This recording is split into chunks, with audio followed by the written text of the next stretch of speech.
అందరికీ నమస్కారం. కోట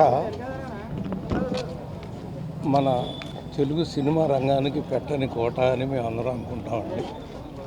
750 చిత్రాలు అనారోగ్యం కనుక ఆయనకు వచ్చి ఉండకపోతే 1000 చిత్రాల దాకా తప్పనిసరిగా చేసి ఉండేవాడండి మహానుభావుడు. చిన్న చిన్న వేషాలతో మొదలెట్టి అహనా పెళ్ళంట సినిమా నుంచి జీవితం మారింది. అంటే ఆయన, ఒక జంజాల గారు, ఇట్లా ఎస్వి కృష్ణారెడ్డి గారు, వాళ్ళు ఎప్పుడు కూడా అసలు కోట శ్రీనివాసరావు అంటే వదిలిపెట్టేవారు కదండి, బాబు మోహన్ కృష్ణ కోట. అలా ఒక అద్భుతమైన నటుడిని ఈ రోజున తెలుగు సినిమా పరిశ్రమ కోల్పోయిందండి. అంటే ఊహించినా కూడా ఆయన అనారోగ్యంతో ఉన్నారని గుండె ఇంత బరువెక్కిపోతాను.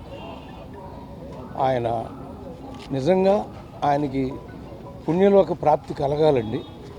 ఆయన ఎందుకంటే కొన్ని కోట్ల మందిని, దుఃఖంలో ఉన్నాళ్ళని, శ్రమార్తుల్ని, దుఃఖార్తుల్ని, ఎంతోమందిని తన నటనతో ఆయన కాసేపైనా ఆ బాధల్ని మర్చిపోయేలా చేసిన మహానుభావుడు కోట శ్రీనివాసరావు గారు.